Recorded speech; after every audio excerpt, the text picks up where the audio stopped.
All right, 6 most disturbing camping encounters ever caught on camera.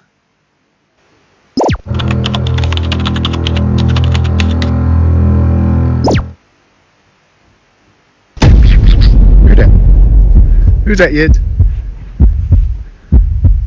Up here. Yeah, good, you? Good, you? Yeah, good, thanks.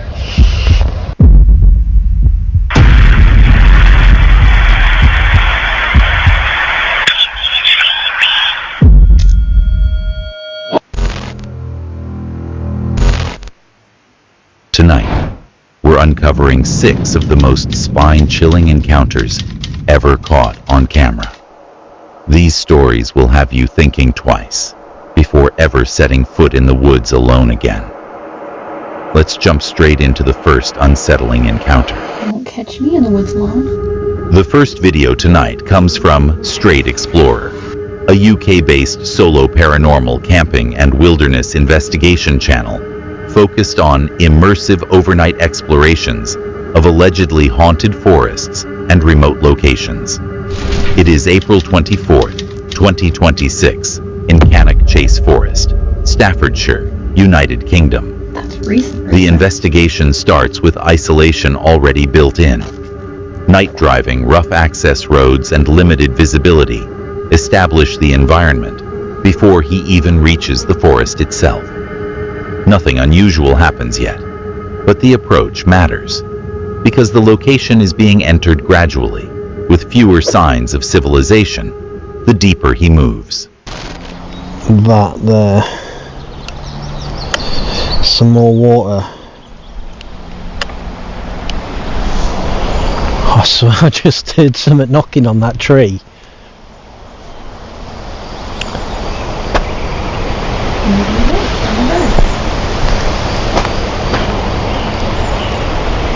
Hello? He uses a drone to scout the woodland from above. The goal isn't just finding a campsite, it's finding separation. Dense tree cover, muddy access tracks, and isolated clearings become the priority. That's the shift. Because from this point onward, the setup is designed around complete isolation rather than convenience. Why? Well, why? I need to remember the way out without going back down there.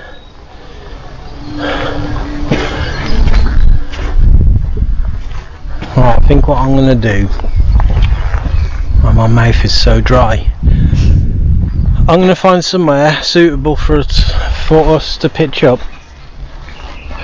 We're in the tent again, and yeah, I'll bring you back once I find somewhere. Some buzzards up there. Doubt you'll be able to see them. There's one just about there, and another one just dipped down beyond that tree. Right, yeah, I'm going to do that. I'm going to go find somewhere. I've finally found somewhere semi-suitable.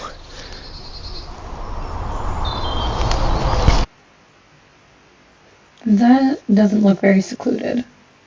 Not that that's a bad thing, because if he needs help, hopefully they can get to him.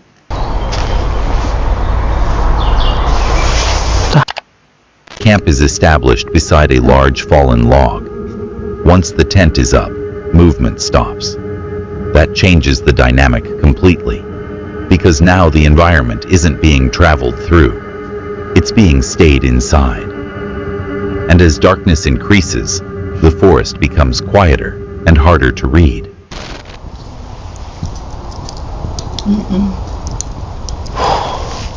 There's a light there. Or was it just shining through the trees from the distance? I don't know.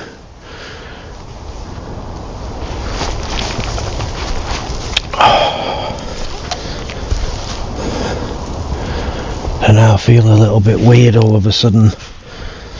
Like something's going on. Yeah, because you're in the woods alone. I'm going to try and get an EVP here and then, as you know,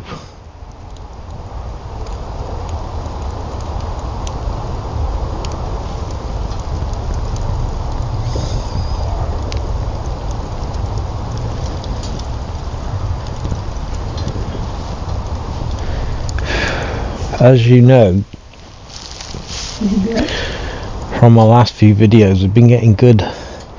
What is that?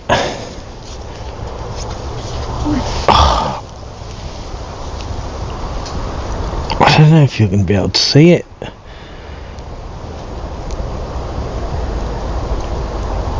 I keep seeing a light, but I'm pretty sure it's in the distance.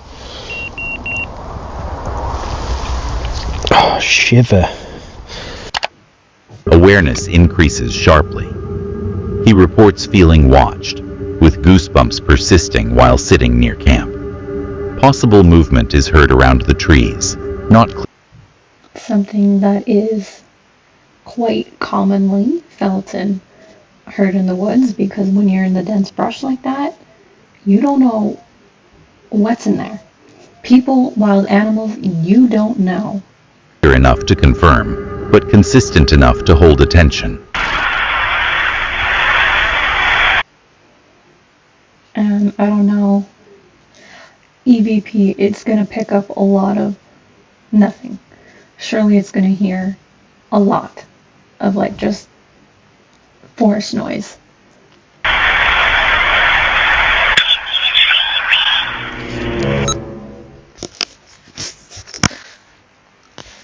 I did not like to hear that in my ear. What the? Stop playing this. I got chills. Oh my god, I Why did you play it so many times? have got chills.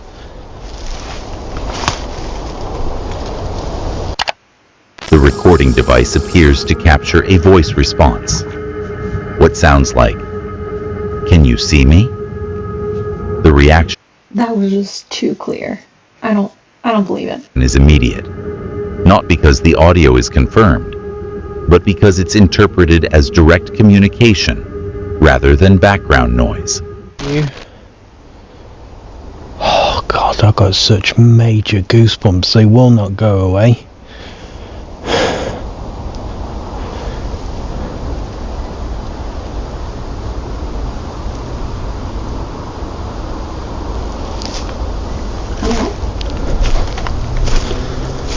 Let me just put some more. Just got another word through.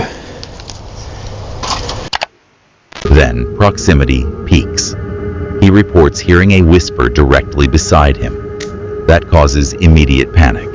Behavior changes instantly, with fear overriding the investigation itself. This one is driven by progression, isolation, then awareness, then perceived response, then proximity. Nothing is ever visually confirmed. Most of the tension comes from timing, interpretation, and repeated reactions to sound within the forest. And that's what defines it. Not a single event, but the gradual shift from exploring the environment to feeling surrounded by it. Before we move on, if you're enjoying the video so far, leaving a like really helps. And if you haven't subscribed yet, now's a good time. We recently passed 50,000 subscribers, and that's entirely because of you. The next target is 100,000 before the end of the year. Ambitious, but worth aiming for. There's a hidden word somewhere in this video. See if you can spot it. Now, let's continue. And pass on. The next horrifying video comes from Man Dog Wild, a UK-based wilderness survival and bushcraft channel, following solo camping expeditions in remote forests and mountain regions. The content focuses on real-time outdoor survival, tarp shelters, and off-grid overnight stays, alongside the creator's dog. It is December 3rd, 2024, in a wilderness area. Camp tonight. But it's not lightweight. because of all the water and dog food. There's no sense in me laying down a sleep system right now because it's way too far away. And the sleep system we're using tonight, it's just, there's no point in laying it out this early because you just allow the bugs to crawl in. And we don't want that. So it's coffee time. The setup is minimal from the start. Heavy gear, water, and dog supplies increase physical strain before camp is even established. After scouting the area, he selects an exposed overlook facing the forest and mountain range beyond. That matters because visibility is prioritized over shelter.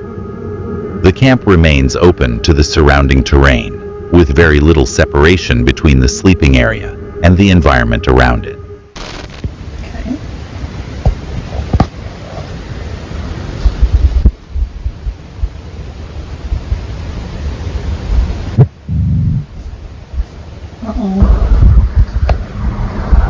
Dog knows something's up. Then the first shift.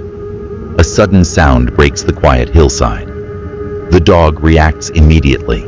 Alert posture, fixed attention, focus directed outward. That's the key detail, not the sound itself, but the behavioral change happening before anything is identified. It's up there. That's a Daddy. black bear. It looked like a black bear. And I think those are the nice ones, like the gentle ones. Or is that a brown bear? I don't know. Either way, I would not want to come up She's with one. disappeared now. Cool. So we heard a noise and Yeti starts growling. And then she got a little bark and then follow her over and there was some eye shine at the top of the hill looking down at us. Why would you investigate? Moments later, possible eye shine appears on higher ground. No shape is confirmed, no movement is clearly tracked, just reflection at distance, visible long enough to hold attention. The dog That is even scarier. Just eyes. In the dark. response changes again. Instead of moving toward the disturbance, she redirects away from it. That Listen to creates your dog. uncertainty, because the behavior doesn't match normal curiosity or tracking instincts. It becomes avoidance instead. I Listen wouldn't to be your surprised if it dog. was DC. Because she knows this area pretty well now, like now. So, yeah, it wouldn't surprise me, but. And Yeti's taken off, so. Maybe it is DC, but I think she would have approached. What's DC? Maybe it was a fox. Don't see too many foxes. Additional movement is heard across the hillside. Brush shifting, sticks breaking, subtle movement through the dark. Still no visual confirmation, but enough sound to suggest continued motion nearby. At this point, the situation stops feeling isolated, not because anything is seen, but because multiple signals begin overlapping. Mm-hmm. Sound, reaction, and possible visual reflection, all occurring within the same area. This one is driven by reaction rather than evidence. The sound, then the dog's behavior, then the eye shine, then movement through the hillside. Nothing develops into direct contact. Nothing is confirmed visually. But the tension holds because the environment never fully resolves. And that's what defines it. Not what may have been outside the camp, but how both the camper and the dog change behavior before anything can actually be identified. Mm-hmm. The next chilling video comes from Tyson Piers, an Well, after that first one, that one was a little anticlimactic. outdoor bushcraft creator focused on survival builds, campsite projects, and real-time wilderness challenges at his self-made TNT Bushcraft Camp. It is July 25th, 2020 in Canada. at the fence, so we brought these special tools today. Is that a thunder? I think so. I think it's gonna rain. Wait, I think I seen this one. Oh, please, please, God, if it rains, Yo, we can if it put our rains, bags yeah. under the shelter and we're gonna be all good. The setup begins under extreme conditions before the storm even arrives. High heat, physical work, and open exposure already place pressure on the environment. While preparing the fence build, distant thunder starts forming in the background. At first, it's Maybe I haven't seen this one. I'm thinking of the one where it's like they're out hiking or no biking in the woods or something, and there's like kids, but it like the weather turns crazy or something like that. treated as manageable. Possible rain, nothing more. But the shift happens quickly. Rain intensity increases within minutes. Temperature drops sharply, and the environment changes faster than expected. That's the key detail. Not just the storm itself, but how little transition there is between stable conditions and unstable ones. That's a big thunderstorm, bro. Yeah, I don't think it's safe. I think we should probably leave. At this point, I think there's a tornado. Oh shit! Holy fuck! Oh shit! Yo! I think there's a tornado. Yo, you should have seen those trees just moving around. Wind becomes the dominant factor. Trees begin reacting violently, with branches snapping nearby. At this stage, the storm stops feeling distant. You can never underestimate the weather. You always gotta be prepared for this type of shit. The environment is now actively breaking around them. That was not expecting for today. Nope. Especially in Canada, our weather changes like that. Just last week, we had another snowstorm, and now it's like plus 20. I think my shelter's gonna break. Yo, if it does. Oh! Holy shit! Oh my god! What the fuck? Yo, this is unreal! Oh my god! Yo! Rainfall overwhelms the ground rapidly. Water begins pooling across the area within minutes, while visibility and movement become more restricted. The build is abandoned entirely. At this point, survival takes priority over the project itself. Wet right now. Yep. It's so bad. Oh my god! Yo, y'a annoncé même pas de pluie en plus. Je sais. Bushcraft gone wrong. We're absolutely not safe here.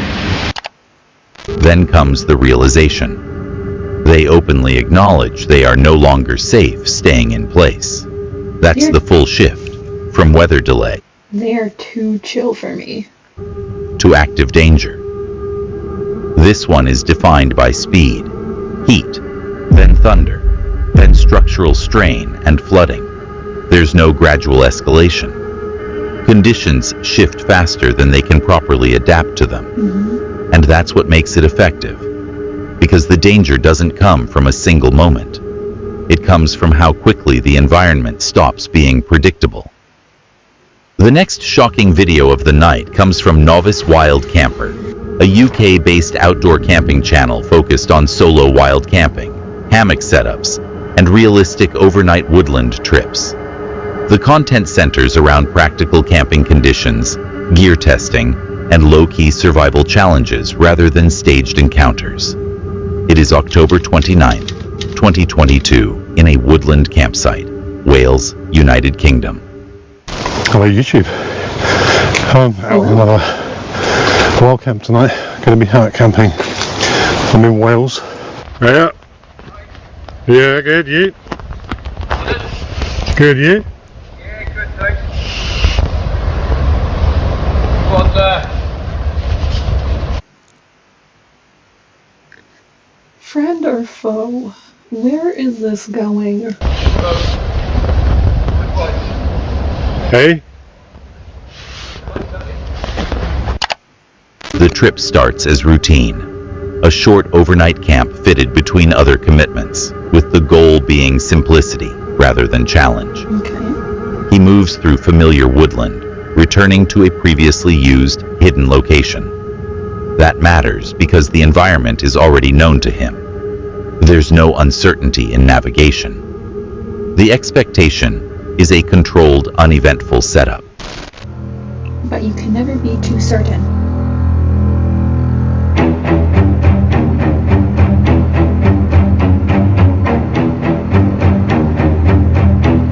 Is that the guy's music or the video's music?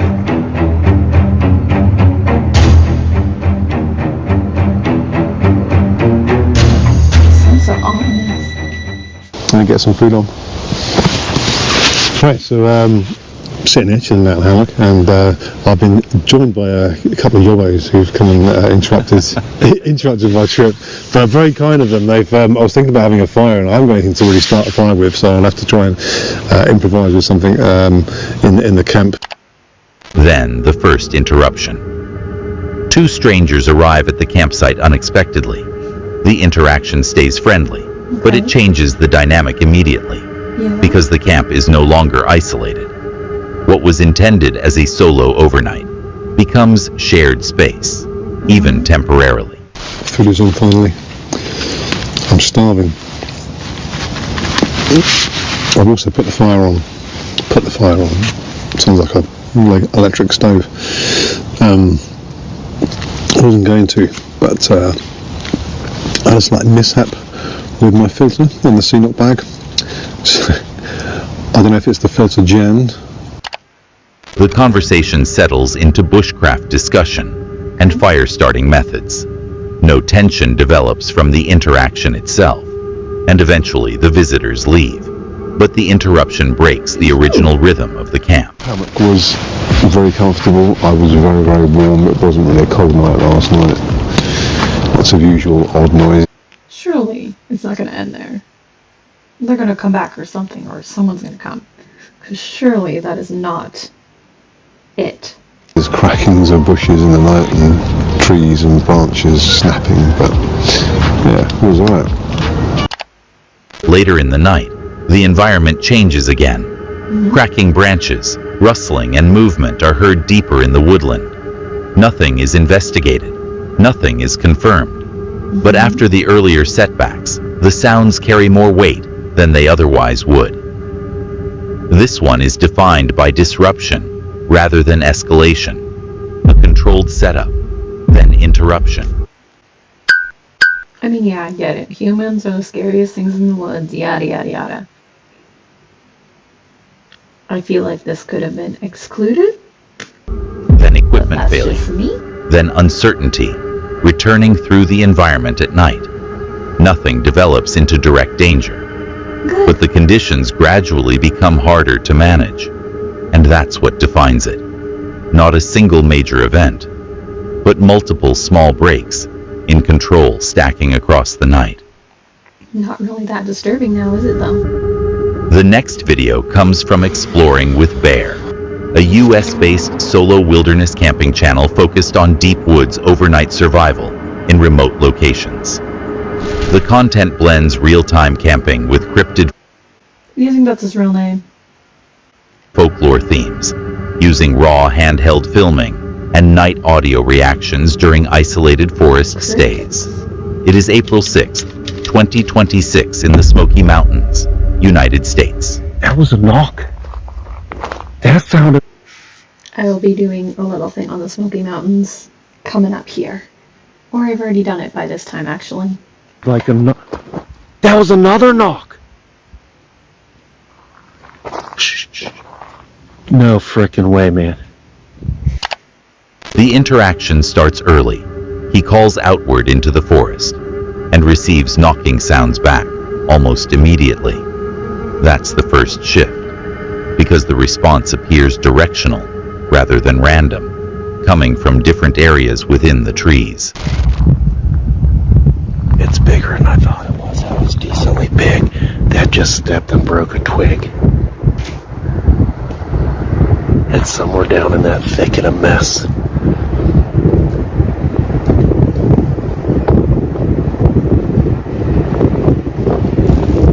Oh my goodness. What if I already come up on a bear? Or Bigfoot? A wood booger? That was a big Wait, snip. what? What is a wood booger? I just heard him move again. I feel like if it was Bigfoot, you would probably already see him.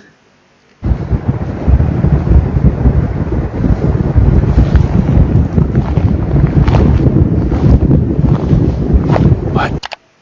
He repeats the vocal calls into the forest. Again, knocks return from the hillside. That repetition matters, because once the same pattern happens more than once, the activity starts feeling responsive rather than isolated. Okay. And it just started raining. And I'm deep in the smoky Appalachian Mountains on an abandoned road.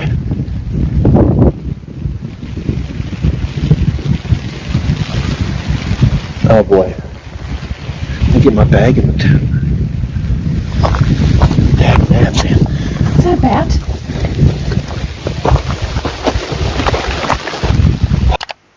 The atmosphere escalates further with whistles echoing through the mountains. Then, a deep growl follows from below the ridge line. The timing becomes the key detail, because the sound occurs shortly after he reacts to the environment.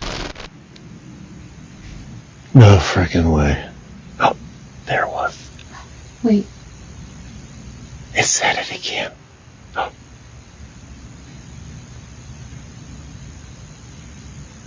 Play it back. No way, man.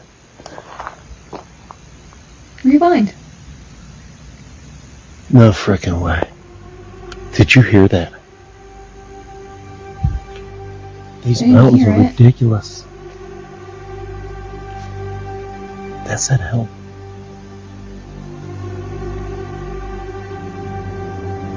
Oh, that's crazy.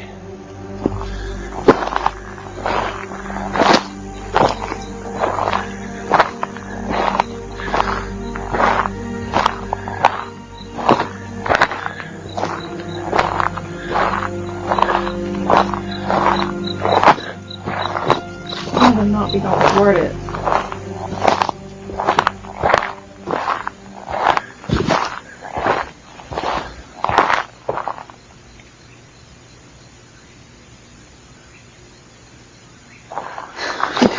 Oh, this is so spooky, man. Alright, so this is what I want. I want you guys that have knowledge and experience of Appalachia to comment what kind of crazy experience. Then the situation changes completely. A voice-like sound calling "help" is heard from deeper in the forest below. No source is visible, no movement is confirmed, but the sound stands apart from the earlier activity because it resembles direct speech rather than environmental noise.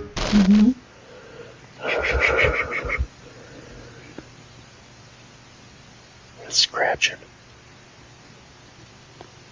It's scratching.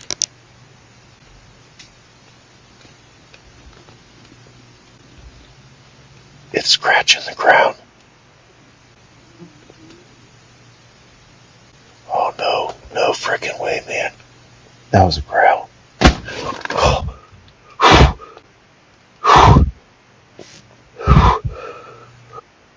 I definitely didn't hear the growl. I heard the scratching. It just growled. It's growling. The proximity peaks near the tent. Scratching is heard directly outside, followed by a loud growl beside the tent wall itself. That removes distance entirely.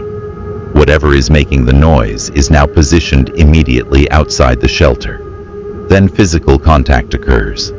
Something strikes or impacts the tent from outside. The reaction is immediate, because at that point, the encounter shifts from sound within the environment to interaction with the camp itself.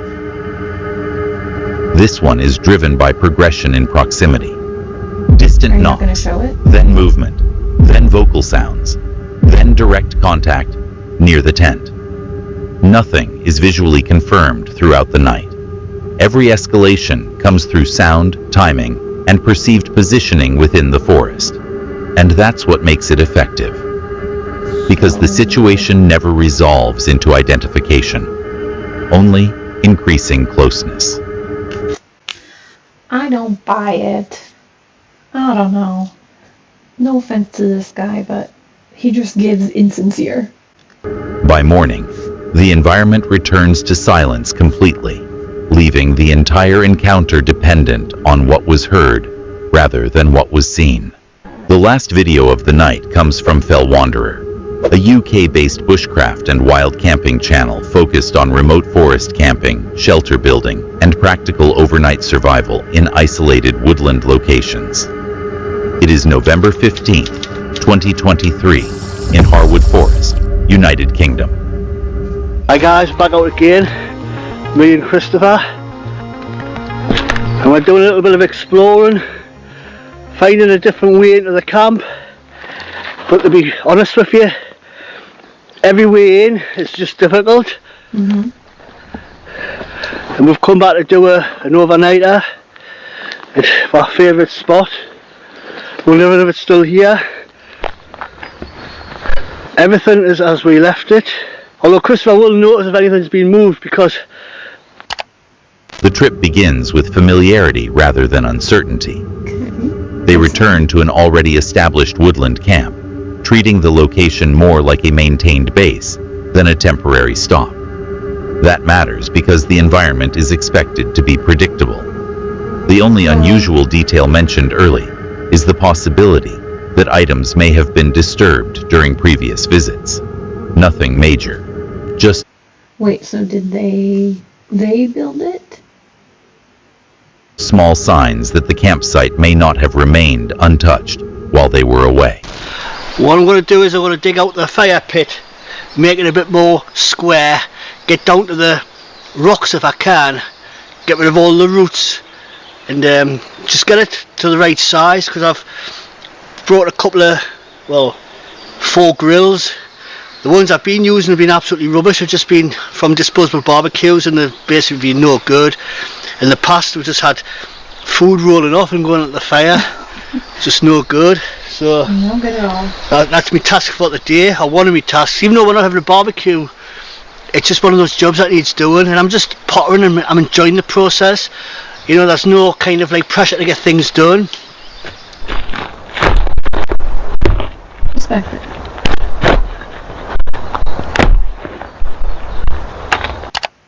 Focus shifts fully into maintenance. The fire pit is rebuilt, stones are repositioned, and cooking systems are upgraded for stability and efficiency. At the same time, additional camp structures are reinforced around the shelter area. Wait, he didn't say what has been disturbed yet, did he? Did I miss it?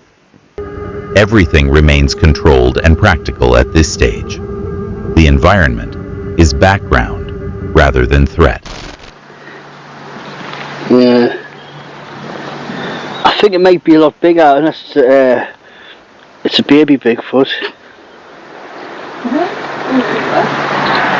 It's a lot smaller than my foot, put that way. This is an area where we usually come in, or we sometimes come in, so it's quite possible that it could be a boot, like just one of us has stood there at some point. He's joking. He's out.